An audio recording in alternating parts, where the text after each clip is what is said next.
What's up, guys? I'm Jake. I'm Braden. And I'm Jano, and I am not here for the second half of this episode because I'm with my girlfriend. And welcome to the second episode of Nerdology. Let's get started. Everyone calm down, the pros are here.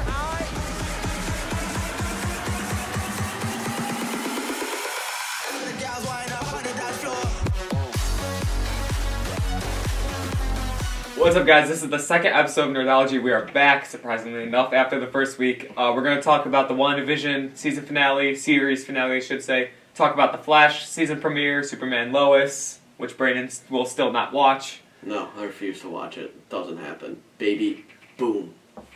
And we have two very special guest stars coming up for you guys, so let's just dive right into it. Yes, we will. Really quickly. I'll kill him with pain. What's up, guys? We're back for episode 2 of Nerdology with another very special guest star. We have Speedforcelife, aka Mr. E. How are you doing today? Doing great. How are you guys doing today? Good. You guys doing good? Oh, yeah, Great. for sure.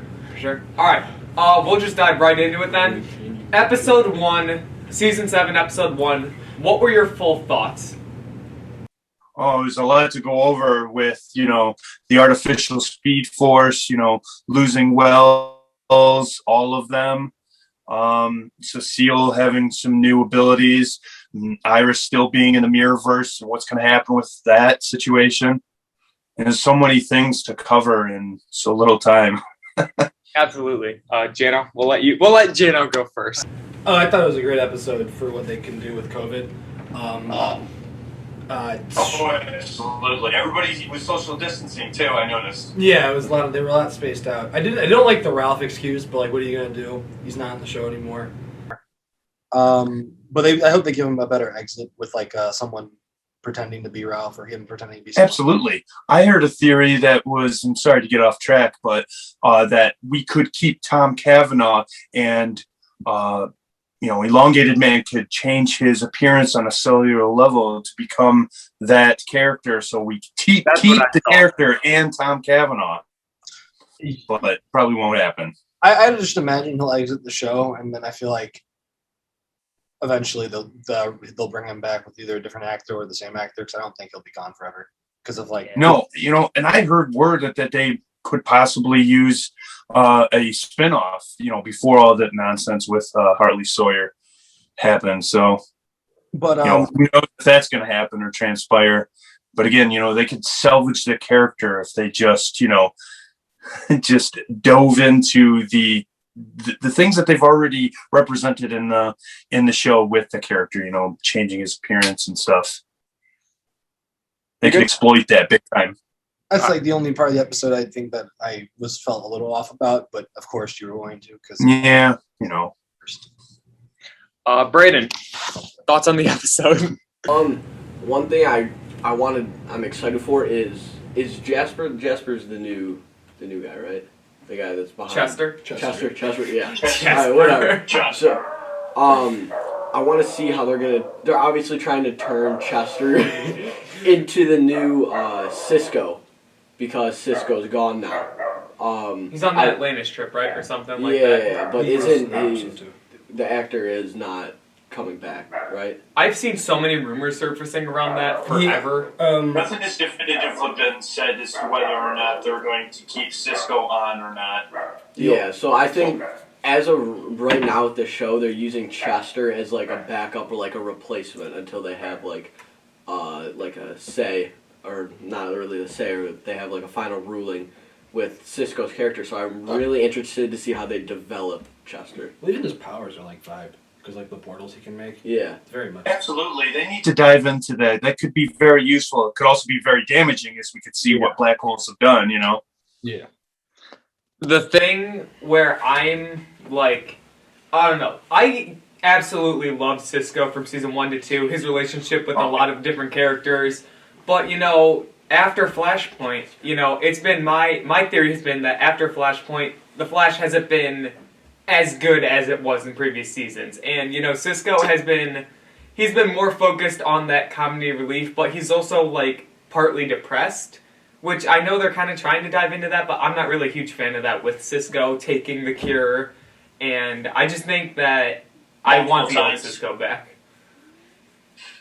Yeah, it's tragic that he took the cure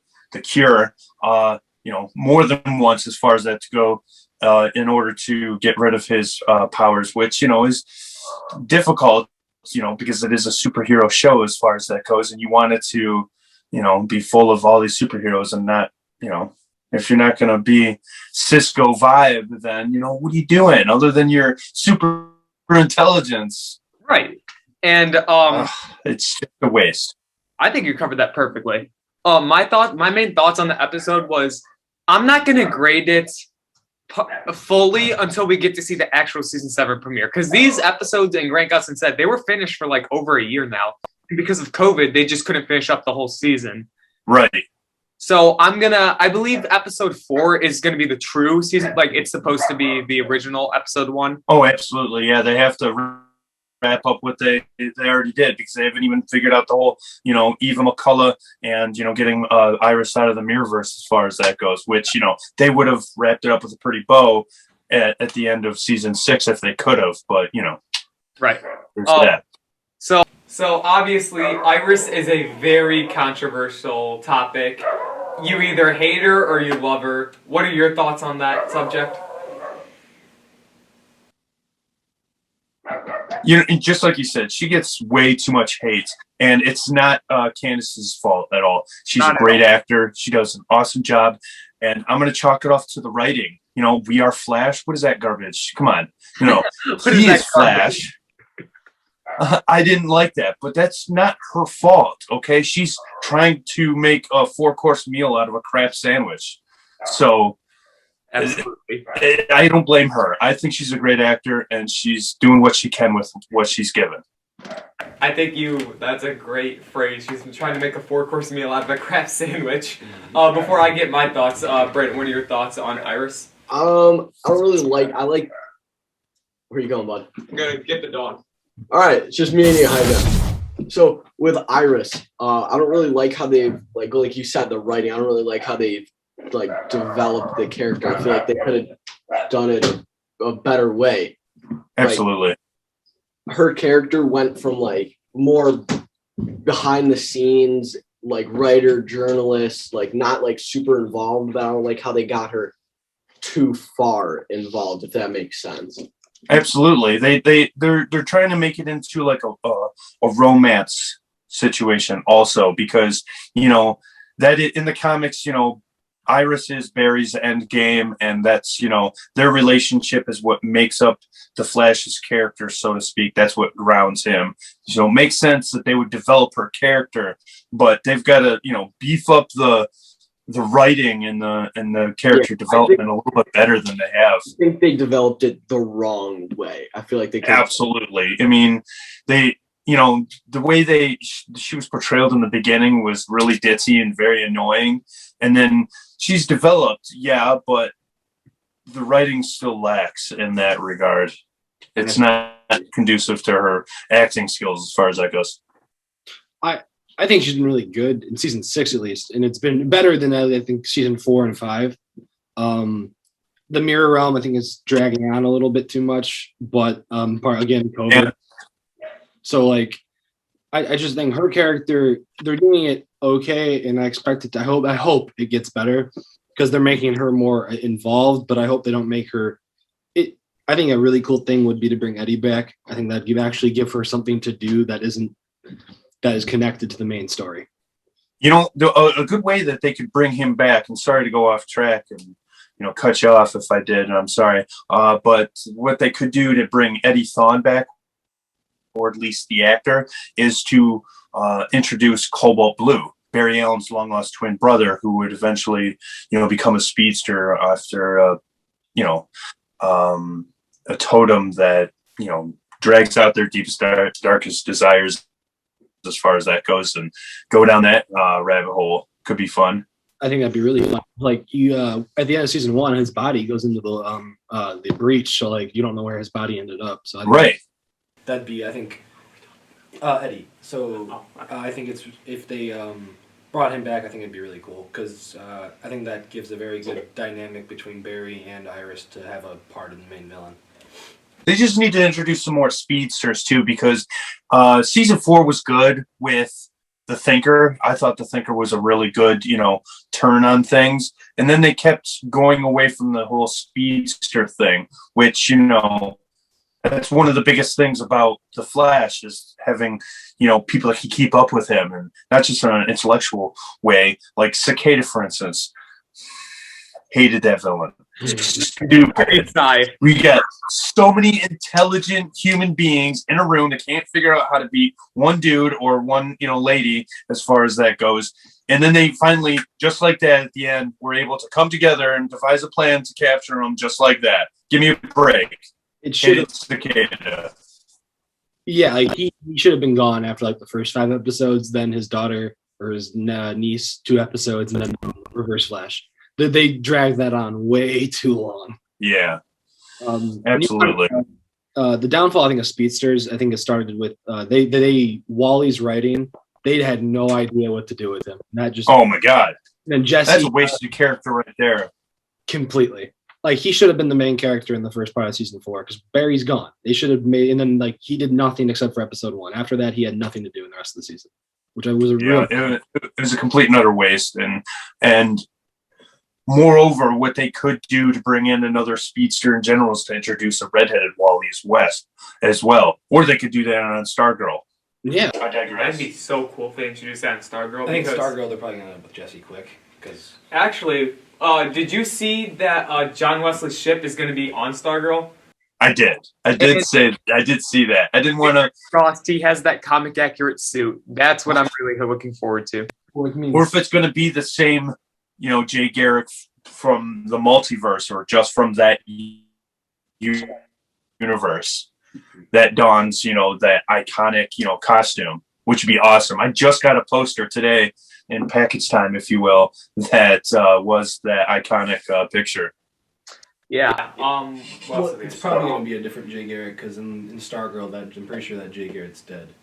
I think you watch him die in the opening scene because you watch his helmet. Yeah, fall. I think I had heard that order is suspected to be dead, but one of the characters not really dead from there. Yeah, Starman. Well, you don't know. You have no clue. But I thought most of them died, or they died shortly after that. Because Our Man got hunted down. Our Man got hunted down by Grundy. Yeah, it was a really good show. But I think it's probably going to be just the Jay Garrett from Earth 2, who is now on Earth Prime. But I think that's who it's going to be. I don't think it's going to be because they're exploring the multiverse, him and his wife, which is what they were doing. That was pre-Crisis, though, yeah, right? But I imagine they're still doing the same thing. Did you watch? Are you caught up on Superman, Lois? Absolutely. I just want to talk about the ending really quickly. That was an amazing turn, and I want to know how this new Luthor came to. If he was on a different multiverse or a universe, everyone forgot their memories after Crisis if they weren't Paragon. So how does he remember this alternate universe where Superman's evil and he's murdering all these soldiers? His Earth probably didn't survive the Crisis, which is why he remembers it, because he's not supposed to be there. Yeah, and he's probably blaming that darker Superman for, the complete destruction and not taking into consideration the Crisis, destroyed theirs permanently. Which the black suit, and then who's his name from Elseworlds, Dr. Destiny or whatever. Yeah. So that could have been him doing all that, which I think would be really cool for them to do. Because when he was using the book, he could have went to a different multiverse to destroy everything. I think that'd be really cool to see, but I don't think they'll do that. I think they just put it out. Yeah. I think they just took it out of storage and were like, put this on. Which is weird because they made a new suit for that one scene. They wouldn't make a new black suit. But I find that funny. Yeah. I absolutely love where Superman Lois is going. I think it has the potential to be a really good, show about family and development, but then it gets really dark at points. Like we saw Superman, and that's what Batman has always been pushing. What happens when Superman goes dark? We need to have a plan. And they obviously, right. And it costed them. Yeah. Did you see the show got delayed till May because they're going to air Supergirl? And I just recently actually saw that earlier today. It kind of broke my heart a bit because I was starting to really enjoy the show. I've never been a huge Superman fan because he's just too much for my liking as far as that goes. So I just stay away from that character. But the show is turning out really good. I think also because they're concentrating on Clark and Lois and their kids and family, and then throwing in some awesome Superman stuff in the into the mix, which is cool. How they're going with it, it's just blowing my mind. I'm excited to see what they're gonna go. Really quickly, my friend Braden over here does not like Superman in the slightest bit. You want to tell him why? All right, I don't like Superman and Lois because, all right, I got this theory, right? No way Superman and Lois can have a kid. Superman is an alien from another planet whose powers are enhanced by Earth's sun. All right, let's just, no way. That baby would kick straight through Lois. I mean, aside from that, though, Superman, it'd be like a shotgun to Lois. Exactly. I didn't want to go there, but we're there now. You got to go right from the beginning. Forget about a baby that's going to puncture holes through the child. How did it happen in the first place? Exactly. Straight through. Now, one could argue, though, that it could be when Superman, relinquished his abilities for a while in order to have that relationship with Lois Lane, like they did with Superman 2, I believe, with Christopher Reeves. They could twist that into it, but still, again, like you said, powers that could have been for with that baby could have killed the mother as far as that goes. So there's possibilities either way, really. See, this is why I don't like this. I mean, that's my theory. Death by And he refuses to watch penetration Superman and Lois because of that reason. It's not possible. Overall, the only part that I'm really not too much of a fan on with Superman and Lois is that, what's the other twin's name? With the powers, is that Jordan? Jordan. Yeah. Yeah, I don't like, Yes. I get his problems, and he's got the social anxiety and the attacks, but he's just, it's definitely going to be one of those, that's the CW taking over, where there's going to be a problem inside the family.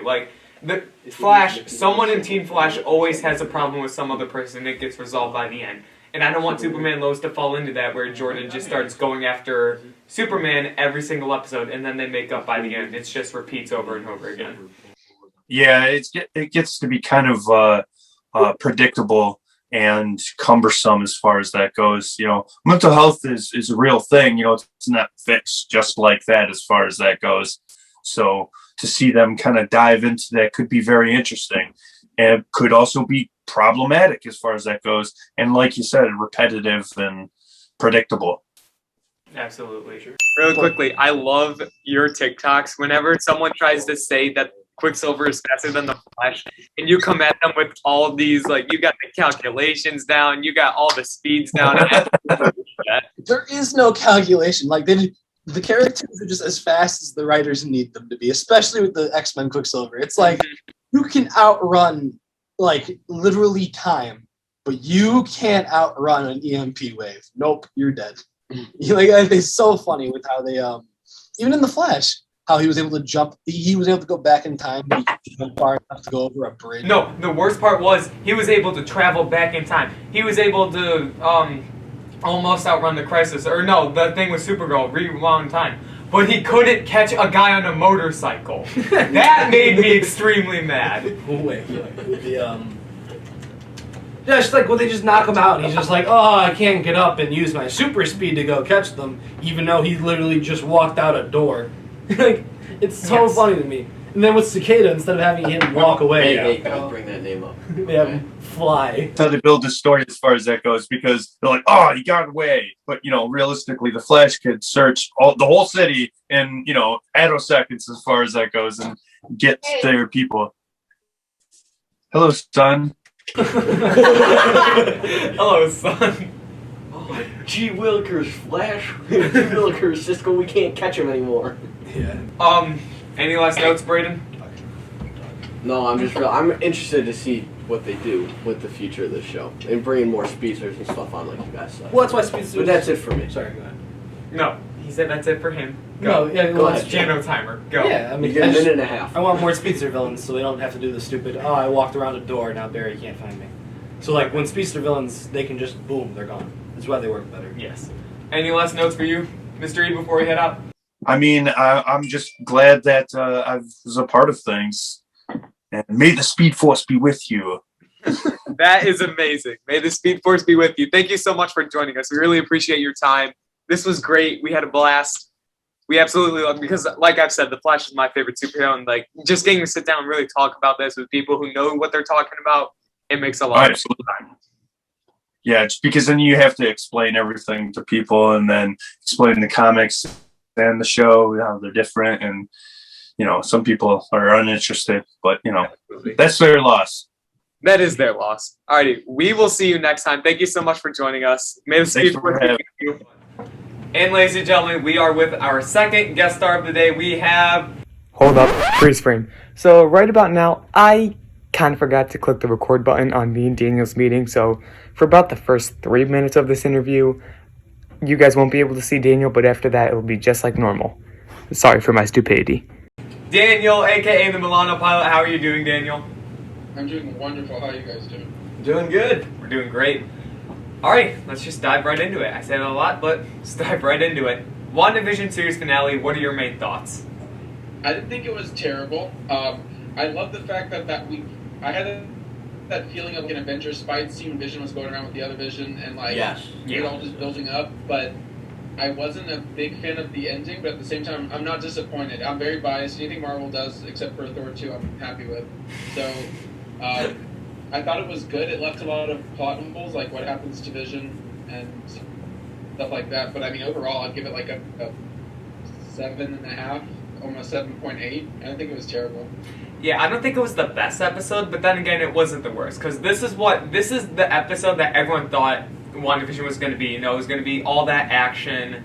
And then when they saw those first 2 episodes where it was like that black and white sitcom, they were done with it. But I think ultimately my main takeaways were, where are the twins? Because we know they're alive. Because we hear them 100%, scream at the end of the episode. But we don't know where they are, and I think that's gonna be a major part of Doctor Strange Into the Multiverse of Madness. That Wanda's gonna go across the multiverse without knowing it, looking for her children, and then Doctor Strange plays into that. My theory is going to be it's going to open with Wanda. Doctor Strange is going to open with Wanda at that little house, and she's going to go and decide that she's going to go and try and find her kids.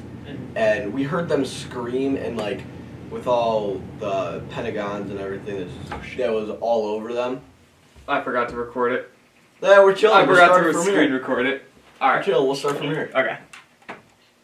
So with all the Pentagons and everything around it, people are saying like their kids are trapped in hell. I don't think that they're trapped in hell. I think they're trapped somewhere in the multiverse, and that's why she breaks open the multiverse in the beginning of Doctor Strange. I think that's a good theory. Yeah. I really don't want to work on theories because WandaVision just said no. Like, oh yeah. All of our theories. Mephisto. I mean, Mephisto especially. We all thought that there was going to be a main villain that Agatha was really working for, but it was all just Agatha. It was Agatha all along. It's been Agatha all along. Wow. That was a great win. I'm just more upset that they literally used Evan Peters as a normal citizen. Yes, I was very That disappointed. out of everything really pissed me off because now I feel like I can't trust them. Yeah. It's just the fact that if they were just going to do that, I get that part of it was for fan service, and that yes, this is Evan Peters and he played Quicksilver over here, so he can play Quicksilver over here. Yeah. But I want him to play his own Quicksilver in the MCU because he's my Quicksilver. And just for him to become this random citizen with a really crappy name, I mean, I don't think that they were necessarily going to use him a whole ton as Quicksilver. I think they brought him in to show the Marvel fan base, like, hey, we have these guys in our back pocket now, and we are prepared to use them when we need them. Yeah, I can see that. I wish they didn't. Yeah, I 100% agree. I think that is going to be kind of what we're going to get with a glimpse into the multiverse of madness, where we're going to have all these characters, but they might just have small roles where we do see like just a brief part of Hugh Jackman as Wolverine, but that's it. Nothing in the future. I don't think Hugh Jackman's coming back as Wolverine. Well, I was just using it as an example. Yeah, comes back as old Logan because he's old now. He's very old. Which, like I think we said in the last episode that it'd be cool if he did old Logan was just kind of like a mentor to the X-Men. That'd be kind of cool, but they won't do it. Yeah, it sucks. They'll use Charles. Yeah, do you think they'll recast him, or will they bring back Patrick Stewart? I think they should. No, they'll recast because they'll recast probably. I feel like what's his name from Kingsman? Merlin would be a great Xavier. Okay. I think I know what you're talking about. It's he's the bald guy. I don't know if you've seen the movie, but he does all the like logistics and everything, and he's already British, and I think he'd do a great job. But I also think Taron Egerton would be a great Wolverine as a young Wolverine. Right. So we were kind of talking about this earlier. The whole Agatha thing, to me, it doesn't really make sense. Like, she put Agatha in this kind of own invisible hex thing, but then she ended up destroying the hex. So, like, now that she's officially Agnes until Wanda needs her, where does she go? Does she just live her life in that 60s, 70s kind of tone in the wherever Westview is? Yeah. I think she trapped her in her own little bubble and she can't get out because I don't think she destroyed the hex because you saw the hex move in. Like, what if the hex just closed in and surrounds her now? Yeah. That makes sense. So she'll be trapped in that. I think like she said, that's cruel. Sorry. No, you're good. Okay. Yeah. What else was I going to say? There was one thing I was going to say. Oh, yeah. So the thing I don't understand is that, so she, in the finale, she recreated Vision in this household and all this stuff. But the main problem was that she was taking the town of Westview hostage. So, I mean, I think she would just be perfectly fine with living in that, cabin that she's by herself. And then she does the same thing. She creates her own vision, creates the children again, and then just lives in that cabin. And then they have like an isolated life. I don't see any problem with that and why she wouldn't just redo it. Well, I think that right now she's using that cabin in isolation to cope and learn how to use her powers. And I don't think she wants to bring Vision and the kids back by having to create them. I think she wants to go and have them physically with her all the time. Like, they can't leave the hex. They wouldn't be able to leave the house. It also just defeats the whole purpose of Wandavision. She wouldn't do that in the first place. Yeah. So. Yeah, I agree. So do you think she will end up appearing in Spider-Man No Way Home? No. I think that no, I really don't. I mean, I get why we're talking about that because the multiverse and like a lot of stuff is going to happen, but I just don't feel like her and Doctor Strange. If anyone is going to show up in Spider-Man, it's going to be Doctor Strange. Oh yeah, that's what I was about to say. Yeah, and like in those promo pictures in the trailer, like you can see the shadow of his haircut. Shadow of his haircut. So, and plus they're both in New York. Wanda is not. I feel like this is kind of like her. This is so far off, but like how Bucky was in Wakanda and he's kind of like recovering from everything that's happened. Yeah. I think this is what they're doing with her. It's like, okay, guys, this was Wanda's movie. This is her thing. She's going to recover. And once she kind of has a better understanding of her powers and her repercussions, then she's going to go off and we'll figure that out. And Doctor Strange too, but they're going to give her a rest after that. Yeah, I feel like, especially with like the community and like there was really no talk about Wanda until WandaVision. Like, yes, some people talked about her in Endgame, but that's only because she was able to take down Thanos. But I mean, no one really talked about her until this episode, and now they're all on the Wanda train, which I think will die down when the Falcon Winter Soldier kicks up. 100%. I mean, that's what happened with a lot of them, but like with Captain Marvel, it was like a big bang for 5 months, and then now no one talks about it. Thankfully. Well, but Well, I mean, this is your thing. We'll get to that later. I'm so glad. I think they have a direction they're going with Monica, and I think we're gonna get Captain Marvel out of the picture. Oh, really? Yes. After Captain Marvel 2, I think she's out. I think she's done. Yeah, I agree. 100%. Unless they do like a Nova movie. That's the only. Yeah, but I think Monica's gonna take over with Nick Fury, and then she's gonna cancel out Carol. Yeah, it's setting up as Monica being like one of the main protagonists in Secret Invasion, which is how that post-credit. That's gonna be a great show. Is it a show? Which I know my prediction for the Skrulls wasn't correct. Like I thought the neighbors were all Skrulls, but I knew they were gonna have some Skrull in here somewhere, and I'm so glad it happened right at the end because now I gotta build. I just want to imagine Nick Fury. Yeah, I just want to see Nick Fury and her team up together, and she's like almost like he's teaching her how to be her own superhero, but also apprentice to him. That would be really cool. Yes. For a quick second, for like the smallest second, I'm like, it's Reed Richards. It's Reed Richards transforming back, and then it was just a Skrull, which I wasn't I was a little disappointed by because I want to see some Fantastic Four.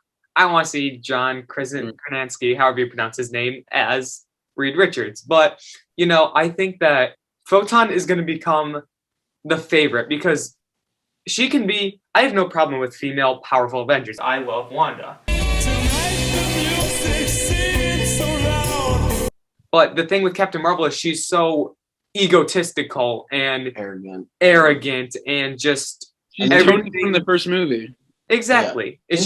Didn't she even say it in Endgame when she entered the battle at the very end after most of the damage had been done? She was like, she came in as like, I am the strongest Avenger or something like that. Like at the beginning, she's like, Thor was like, we didn't win last time, and then Captain America said that, and then Captain Marvel's like, yeah, it's because you didn't have me. Like, dude, if someone says that on like a football team or something like that, that's just like on the media everywhere. It's not a team vibe. Exactly. She's not a team player. And she's like, and she has the audacity to be like, sorry, there's a lot more planets that need saving. She's like, I'm the one who has to do it for everywhere else in the world, so cut me some slack. Like, I hate her. I really do. I hate her so much. I do. I agree. Just leave the saving to the Guardians. And that's why I think with the addition of Monica Rambeau as Photon, and like you previously said, getting Captain Marvel out of the picture, I think I'm starting to really like Photon. Yeah. She's not arrogant. Yeah, because she's not egotistical. She's that's the whole thing about heroes. When Stanley made Heroes, right, he's like, what makes Marvel characters so relatable is that they have flaws and they have weaknesses. So when you make a character like Captain Marvel who can bust through a huge spaceship and take on Thanos and all this other stuff, you don't relate, you don't care. But when you have Monica who lost a family member, who is figuring out herself and who is like calm and is trying to think before she acts, it's like it's relatable. So that's why I like her more. Yeah, and she seems like she's really working for the greater good and on the good side, like, if that makes sense. Yeah, she wants to do the right thing, and that's why she was really pushing against Hayward, because even when Hayward and Monica were first introduced, Monica was kind of supposed to be the director because she was Maria's daughter, but Hayward took over because Monica was blipped, and then Hall of Sword went to crap, and Monica knew from the beginning, yeah, this guy's not a good person. This guy, something's up with this guy, and there was really no reason as to why he was targeting Wanda except for the fact that she was really powerful, right?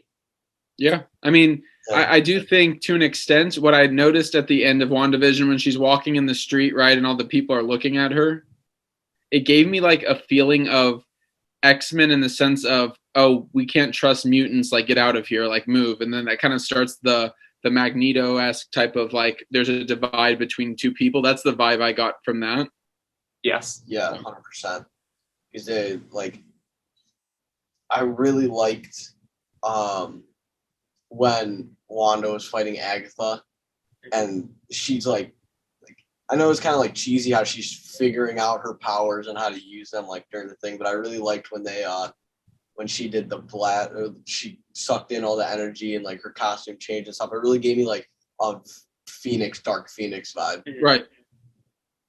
I am a huge fan of Wanda's suit. I made a TikTok about it. I mean, it is the perfect. I think it's the best MCU suit by far, in my opinion. I like it because it combines the old comic book version with her newer. She's never had her look is the thing. Yeah, it's always been, and we've noticed that it's always been like a t-shirt and like a short jacket, like a waist jacket, and like representing her colors. But then when she finally had the same shape, like metallic and I'm like, oh, okay, that's it. Yes. And I thought they were going to do it so much sooner because I can't remember exactly when it was. Like when she confronted Agatha at first, and you began to see the crown or at the Salem Witch Trials. Yeah, form on her face. I was like, "Oh my God, it's happening! She's getting her suit!" And then it went away. I was like, "No, come back!" I saw pictures of it on Instagram.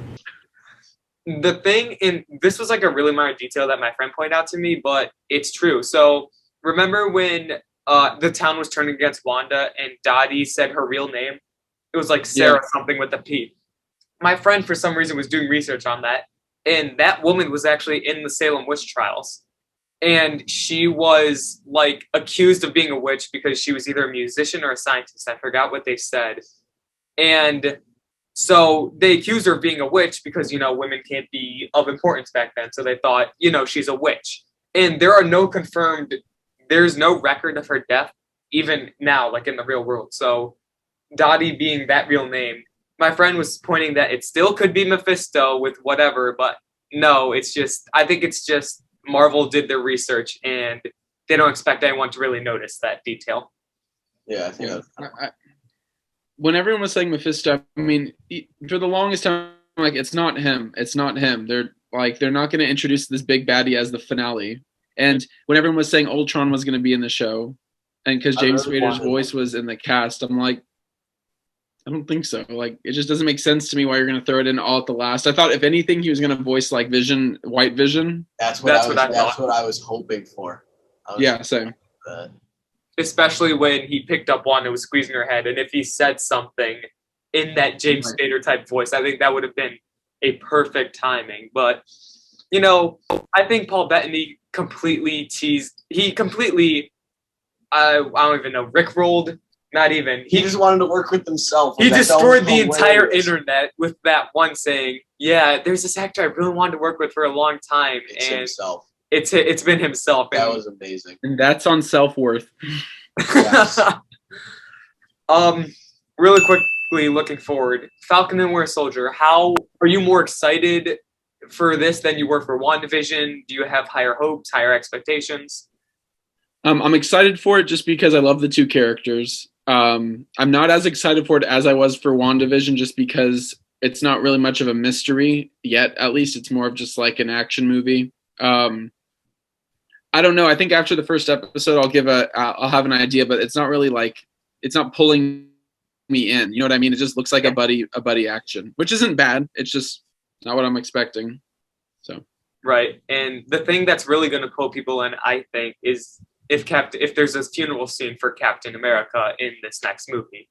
That's where I think this is really going to set the tone. Like, yeah, he's dead. He's not coming back unless they pull some magic crap with the multiverse. They won't.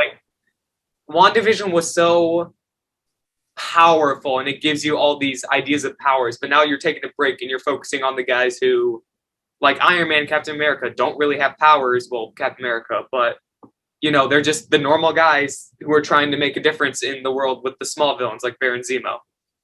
Yeah, I love I love and I relate to the characters more without the powers. The guys that are just flinging with technology and everything. I love those. And I cannot wait to see what they do with Baron Zemo. Because that guy, he gives no language. He just wants to see the world and heroes burn. I think he's going to be a very, very, very cool villain. Probably top in the charts, in my opinion. See, of MCU villains. I feel like there's definitely so much more to the story because we saw very little of him in Captain America: Civil War, and he was the main villain. He really drove the Avengers apart, and to have such an impact on that, and impact on the world, and to even carry that forward with U.S. Agent if he works with him. I'm not quite sure how that's going to play out. I think he's going to be more of a threat than people really think he will be. Yeah, I like the idea that the theory that his mask being purple, even though not originally in the comics it's not, but in the show they're saying it's supposed to be reminding the Avengers of their greatest loss to Thanos. Okay. I really like that theory. That's great. That makes sense. Wait, his mask? Are you sure his mask wasn't like that in the comics? No, his mask was like that. It was always purple. Yeah. The theory, there was never a theory really behind why his mask was purple. Gotcha. Okay. I mean, I haven't seen that, but it makes a lot of sense, because, like I said, Baron Zemo is that guy who's going to get in your head. He has the ability to tear apart whoever, and that he's wearing the purple mask to represent their biggest loss as they failed in saving half the friggin' world.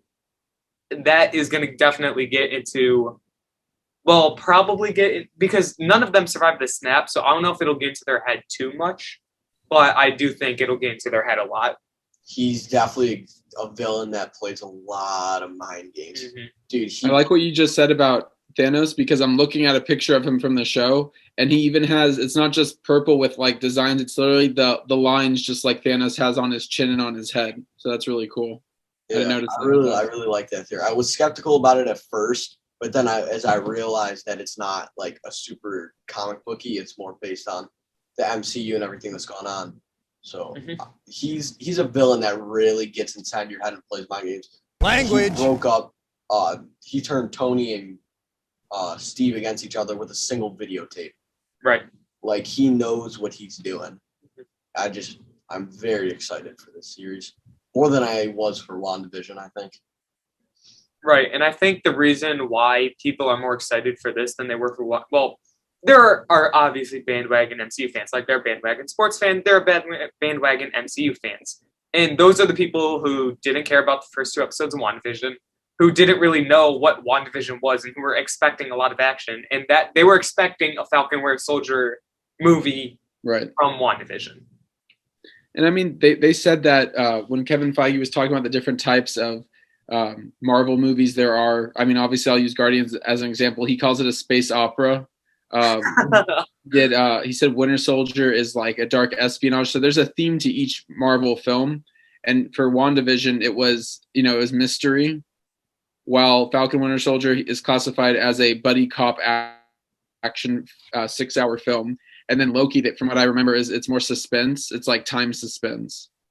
So it's interesting to see, because like you said, WandaVision, we didn't get that action, but it's going to be Falcon Winter Soldier is going to be 6 hours of that. And I do think there's going to be a second season. I don't think it's going to be a one-off. Yeah. So let's see here. What else? We talked about WandaVision. Did we talk about how it's going to play pretty much into the future of Doctor Strange, right? Yeah, a little bit. You were saying how like the kids, she's going to be looking for the kids in the beginning. I was talking about that for a little bit more. Do you think Wanda will have a major part in this movie, or is she going to be like it is in Falcon Winter Soldier, where it focuses just mostly on Bucky and Sam, or is it going to focus more on Doctor Strange or more on Wanda? Oh, it's definitely going to be Wanda will be a secondary character. Yeah, Wanda's going to be the one. Like not a question. It's going to be her being more supportive of Doctor Strange, because the whole thing. What was the book called? The Darkhold, right? Yes. I believe so. So they did confirm that's what it was, which means that Agents of S.H.I.E.L.D. is not canon. So because that was an Agents of S.H.I.E.L.D. So that book, when there's chaos in the world, that destroys the universe of magic, which is going to make Doctor Strange more pissed off and more like, okay, this is the one thing I'm supposed to protect. So it's going to be his duty to pretty much clean up that mess, and she's going to tag along while trying to figure out her kid situation and everything, which they're going to team up, of course, but it will be his movie because what's his name is back. What's the bad guy's name from Strange? Was it not Dormammu, but it was like Moro or something like that. Yeah, Morag or whatever his name is. Yeah, whatever, that guy. Morag, the planet from Guardians of the Galaxy. It's in his roots. What was I going to say? I don't know. You want to talk about it while I think about what I was going to say? Talk about what Wanda and... Mm-hmm. Yeah, I definitely think Wanda's just going to be a supporting character. Like, she's going to be along, like, open the multiverse in the beginning, and through the whole movie, she's gonna be like, "Oh, woe is me. Let's go clean up my mess, get my kids, figure out my powers, yada yada yada." Yeah. And Doctor Strange, it's just gonna be an advancement for her character. Mm-hmm. And in my opinion, Doctor Strange, and we saw it in Infinity War, Doctor Strange is kind of a selfish dude. He's more of an early version of Tony Stark, you know. He's that well-known doctor, saves everybody's lives. He's the big shot. He's got everything. And he was talking about it in Infinity War. You know, my main job is to protect the Time Stone, and I'm willing to give up yours and Peter Parker's life for the Time Stone. So I feel like even in Doctor Strange 2, he will have a little sympathy for Wanda, but he'll be like, hey, you messed up big time. We got to go fix your mess. Like, he's not going to try and sugarcoat anything for Wanda. I think there's also going to be a lot of comedic relief between the two. I just thought about this because Agatha says to Wanda, "You're more powerful than the Sorcerer Supreme." Mm-hmm. And I think once that's unlocked, there's going to be a whole thing of like him doing his thing and like working hard to like defeat characters or whatever he's trying to do, and then she's just going to be able to like do it in a heartbeat. And I think there's going to be that kind of like the Thor with the Captain America behavior where it's like he saw him lift the hammer, you know what I mean? Yeah. And then they kind of like dealt with it. So I think they are going to have a bit of a head-to-head on some things. So it'll be a fun character interaction throughout the movie. Though who I want to see more than any other person show up in Strange. Wong. Ghost Rider? Wong. Wong. They're both named Benedict, right? Both the actors. Yeah. Cumberbatch. The worst name to pronounce ever. What a great name. Benedict Cumberbatch. Oh, I keep forgetting what I was going to say. So that's not British. I don't know what is. British. British. Hello. Governor. You bloke. No, I just want to talk like that for the rest of the night. For the rest of the thing. And really quickly, looping back to WandaVision. The thing that I think a lot of people are going to grade WandaVision lower because their fan theories didn't come true. But let's think about this for a minute. We were supposed to get, you know, COVID happened, obviously. We were supposed to have a lot of MCU projects like this. So we had to wait like almost a year and a half for WandaVision. So you give these crazy Marvel fans so much time on their hands to theorize and piece together little bits from the trailers and really think about this. Whereas like we don't have that much time to really think about all these other projects when they're releasing relatively close to each other. So when you give that hour and a half, or not hour and a half, a year and a half break between Far From Home and WandaVision, you give these fans all this time to really theorize and really think about it. And while I do think Marvel is playing chess, not checkers in the long game, some of that may come true. Like maybe you'll see Mephisto later down the road. I just think that our fan theories now were way too high praised with all that time on our hands to really think about. They're way too ambitious. Right. Like it gave us, we were all thinking, all of us, a part of us had that endgame mentality where we were going to see a lot of comic moments, a lot of, I don't know how to say it, but like, you know what I mean? Fan service. Yes, that's what I meant. And we did kind of get that with Pietro, but not so much with Ralph Boner. I don't know why they keep calling him Pietro. Like he's obviously better. And then that meme you sent me today killed me. Yeah, I sent it to these guys. They didn't like it that much, but I think we covered everything. Yeah. You got more last notes, Daniel? There really wasn't much that we can cover with the finale because it answered essentially all the questions. Now we have what's it called? The art of or the making of WandaVision, which would be cool to see on the 12th. Yeah, I'm gonna watch it, but like obviously there's not gonna be that much hype leading into it, but I'm gonna watch it and be like, I want to know what they were thinking. I want to know if they filmed stuff that we didn't get because like I'm still holding it to where there's a scene that they didn't use with Benedict Cumberbatch because he went on the press tour with them. True. He did. So that makes me feel like they're going to show this is how it might have gone. This is how this. They probably won't, but like you don't just have a random. You don't have like Tom Holland going around with the Guardians for a. Well, then again, that's a bad example because he says everything. But yeah, you get what I mean. Yeah. And really quickly, I want to see because like, shut up. I know I said it, dude. When you edit this video, we need a really quickly timer. I saw his face. We need a really quickly timer. I saw his face too. Or a counter. I'll put a really quickly timer. But we saw Language. yeah, what I was gonna say. Good. You go. Really quickly. I don't know. I think we covered just about everything. I'm very excited for the future. Shut up! I remember. Before I forget. Yeah. In the making of Wandavision, right before they released it, you can zoom in on the concept art behind someone. You can see like a design of Wonder Man, and I really thought somehow he was going to be incorporated into this show because he was in the concept art, but nothing. Maybe they'll show something. Hopefully. Maybe. Good. Good, Daniel.